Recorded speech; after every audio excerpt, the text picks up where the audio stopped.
Olá, é um grande prazer participar deste evento, o evento May Studies. Meu nome é Arnaldo de Freitas Vieira, eu sou estudante em nível de doutoramento do programa de pós-graduação da FAAC Unesp de Bauru, na linha 2, Produção de Sentido em Comunicação Midiática. E é um prazer participar desse evento e agora com essa possibilidade de nós termos apresentação também de modo virtual desse trabalho. Então agradeço a oportunidade e gostaria então de iniciar a apresentação do meu trabalho, que é denominado A Impressão de Realidade em Filmes de Automobilismo, os casos de Rush, que é um filme de 2013, e Ford versus Ferrari, um filme de 2019. Eu vou passar rapidamente aqui para a gente poder acompanhar o nosso material e já identificar o objeto de estudo desse trabalho apresentado para este evento. Bom, o que nós tivemos como objetivo nessa pesquisa? Analisar a presença do que a gente vem estudando em nível de doutoramento nos efeitos de real. E as definições que nós partimos, os pressupostos teóricos que nós partimos são baseados em Bazin, Gerard Betton, Jean-Claude Bernardet, Gilles Deleuze, etc., claro, utilizando todo um arcabouço teórico para fazer a realização desse material. E basicamente nós vamos trabalhar com duas obras audiovisuais, essas duas obras cinematográficas, né, dentro da década de 2010, que abordaram o tema automobilismo.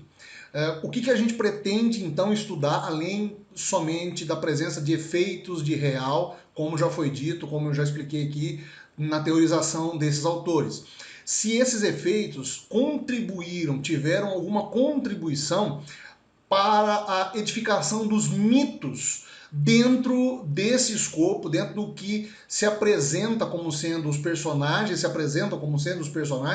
dentro das narrativas. Basicamente, de três desses personagens.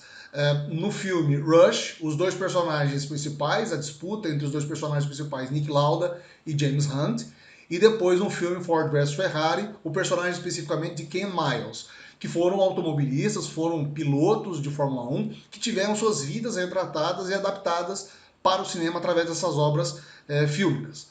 Pois bem, qual que é o nosso objetivo geral e qual é o nosso objetivo específico com este trabalho? Primeiro é analisar, de modo geral, se nós temos a presença desses efeitos de real que vão causar uma empatia, uma vez que o espectador está assistindo a essas narrativas, assiste, se propõe a ter a experiência cinematográfica dentro da diegese fílmica e principalmente se esses efeitos podem contribuir com a criação da mitologia em torno desses personagens. De modo especificamente, a gente pretende estudar a presença desse padrão nessas filmagens cinematográficas e como que isso se daria, com técnicas que estariam presentes nessas narrativas, nessas construções fílmicas,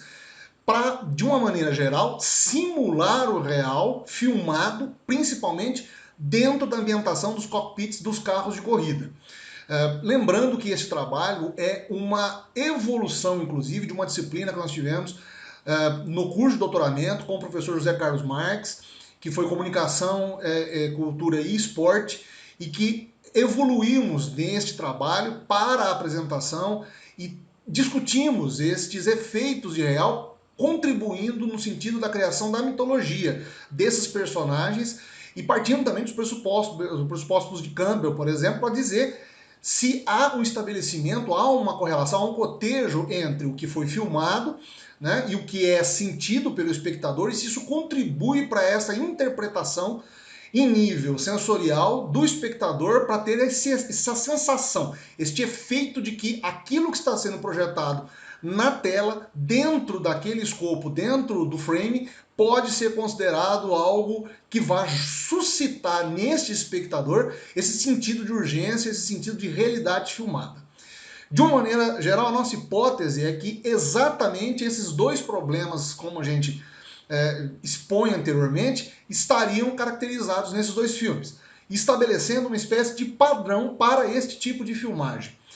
E principalmente pela ocasião dos filmes, pela distância em que eles aconteceram. Um foi filmado em 2013 e outro 2019. Mas as técnicas cinematográficas estão presentes ali e elas se reverberam. Elas são baseadas umas às outras em outras técnicas cinematográficas existentes, mas que causam neste nosso espectador a sensação de um real presenciado, de um real filmado. Claro que dentro da linha ficcional. Porém, isso causaria este efeito, gerando esta empatia ou essa sensação de que alguma coisa precisa ser mais trabalhada e estudada a posteriori, uma vez que eu tenho acesso às narrativas desses personagens. E como se daria isso? Em que nível se daria isso? Essa é a nossa hipótese, de que isso se daria no início, no sentido da diegese como um todo, mas ultrapassaria as linhas. Porque as narrativas e as histórias de vida desses personagens, por mais que tenham sido exploradas já pela mídia como um todo, por outros veículos de mídia e de comunicação, nos filmes eles ganhariam uma cristalização e uma espécie de aura de real que despertaria no espectador esse sentido. E de modo geral, essa nossa hipótese tem exatamente essa comprovação, como a gente vai ver mais adiante, quando eu tenho a sensação de estar presente dentro da ação cinematográfica. Isso me faz ter vontade de entender mais sobre os personagens, de saber das suas histórias. No caso do Nick Lauda, por exemplo, o seu drama, a sua tragédia pessoal, de ter sofrido um acidente, sofrido graves queimaduras, ter sofrido exatamente no meio de um campeonato, ter se recuperado em menos de 40 dias e retornado não para ganhar o campeonato, mas para ter a sua rivalidade ali sanada diante do personagem e também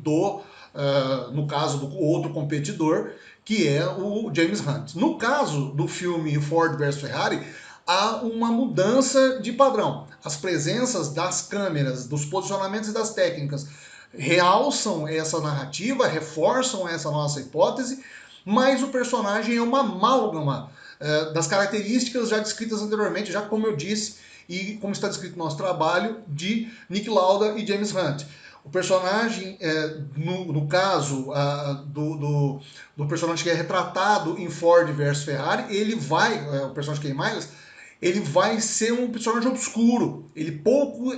se tem conhecimento da sua história. E o filme traz uma passagem de sua realidade, dentro da sua vivência naquele momento, interpretada e levada ao cinema, mas que suscita uma vontade de entender e conhecer mais sobre o personagem, sobre o piloto e sobre as suas façanhas realizadas dentro de um carro de corrida. Bom, como nós dissemos, nosso referencial parte das definições de Bazin, de Deleuze, de Gerard Berton, de Bernardet, que escreveram já e amplamente têm trabalhos e vários exercícios teóricos, conceituais, que vão debater e vão discutir esses efeitos de real registrado pelas películas cinematográficas. E há também uma espécie de entrecruzamento nessas imagens, nessas simulações, com a mitificação desses personagens. Nós acreditamos que existe uma relação com base exatamente no monomito que é estabelecido por Campbell dentro das trajetórias narrativas desses dois personagens. A nossa metodologia foi uma análise cinematográfica, uma análise fílmica, mas nós partimos de dois ferramentais. Principalmente, no caso, o David Bordwell e Christian Thompson,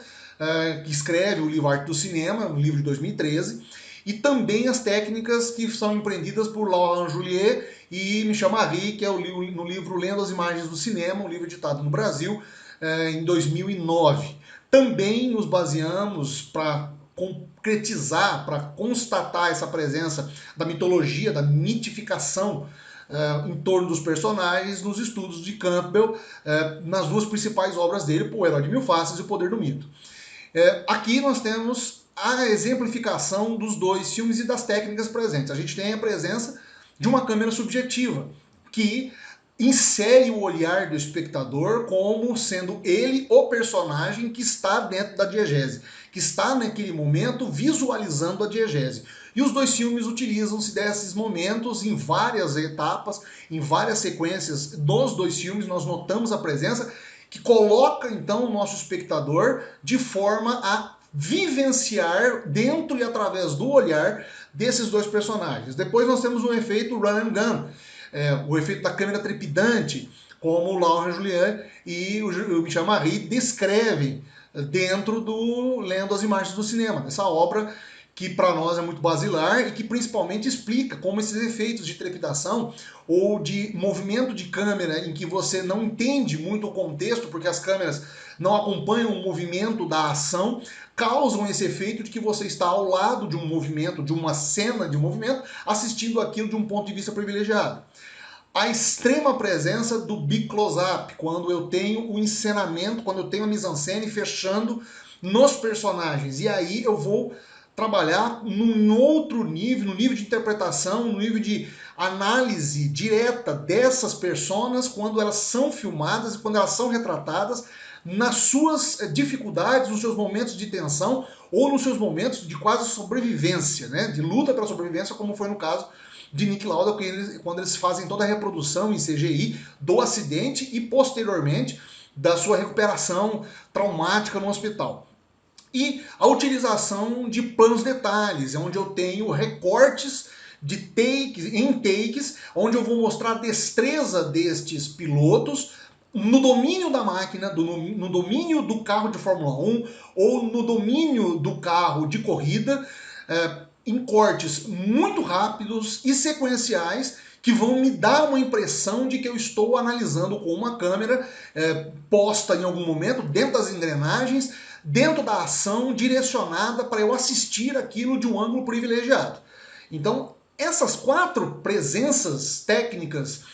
foram analisadas no trabalho e foram constatadas nos 2 filmes. Claro que guardadas as devidas proporções, com mais ou menos intensidade, mas elas estão presentes nas narrativas. Isso reforça para nós a nossa hipótese de que isso é feito de uma maneira a criar este efeito de real filmado dentro de uma expectativa de que há, então, uma visualização, uma visualidade diferente, um novo regime, e que isso se apresenta para o espectador de uma maneira muito latente e que causa nesse espectador esse sentido de proximidade e de interesse nesses mitos, dizendo que esses homens, que essas personas foram além dos seus limites e que conseguiram, diante das dificuldades, superarem essas dificuldades e ser, por si só, heróis dentro da sua prática esportiva, né? Então, no processo de mitificação, no caso de Nick Lauda, por exemplo, nós temos um momento em que ele quase enfrenta a morte, enfrenta todas as dificuldades, mas encontra a vitória nos braços do povo, logo que ele, dos braços dos seus fãs, na verdade, né? Quando ele termina a primeira corrida, em que ele se recupera, em que há essa reprodução, essa dramatização de um fato real, mas há um nível de ficcionalização, e isso é levado ao cinema para causar este efeito de empatia, ou seja, a trajetória desse herói que desce ao submundo, que se supera e se perfaz diante de uma grande dificuldade, ele se sacrifica, ele morre e ressurge nos braços de seus fãs. No caso especificamente de Ken Miles, nós não vamos perceber isso dessa forma, mas nós vamos ter a presença de um reconhecimento quando ele supera as dificuldades e quando ele se perfaz, quando o seu trajeto encontra o olhar, por exemplo, de Enzo Ferrari, que era o grande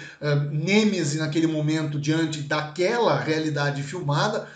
que era o dono da empresa, da companhia de corridas Ferrari, e que ele saúda no meio da comemoração, que não é devida a Ken Miles, na verdade ele ganha, mas ele acaba por uma estratégia da equipe sendo deixado de lado, sendo ignorado, mas ele tem todo o conhecimento técnico e principalmente por dentro da persona, dentro da definição de Campbell em relação à mitologização desses personagens, ele não se enquadra, ele é o herói que não se enquadra dentro do padrão apolíneo, ele é um herói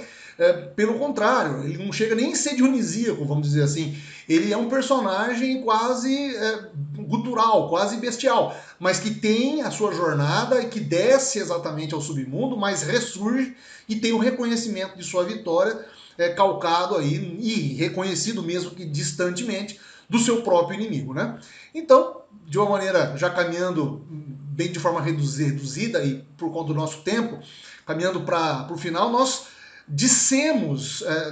nós deduzimos e de uma maneira geral concluímos, né, consideramos finalmente,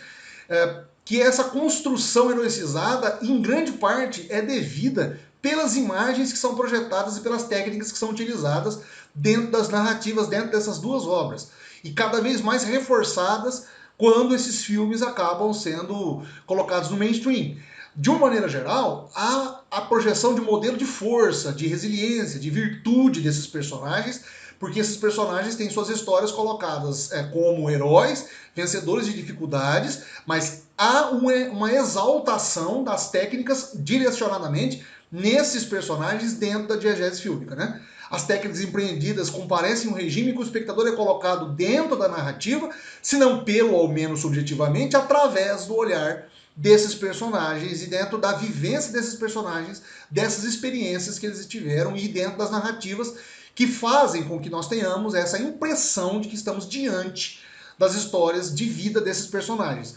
levando-se em conta que nós temos uma dramatização, uma adaptação para os meios cinematográficos. É claro que, de uma maneira geral, isso suscita uma vontade no espectador de obter mais informações. Por quê?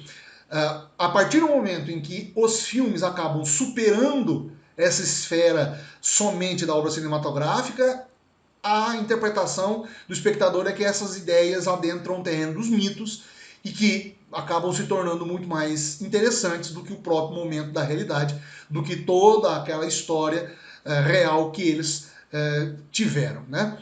As referências que nós utilizamos, nós estamos aqui apresentando para vocês, e de uma maneira geral, agradecer ao evento por essa participação e por poder esboçar isso em linhas gerais para vocês aqui através deste material de vídeo. Espero que todos tenham um grande evento, que todos possam enviar suas questões e abrir essa discussão, porque a gente acredita que há uma necessidade de maior aprofundamento metodológico e até mesmo teórico dentro desses conceitos, mas a gente agradece imediatamente e muito a participação de todos vocês,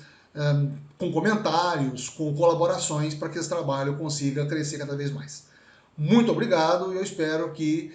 todos tenham um excelente evento. Muito obrigado.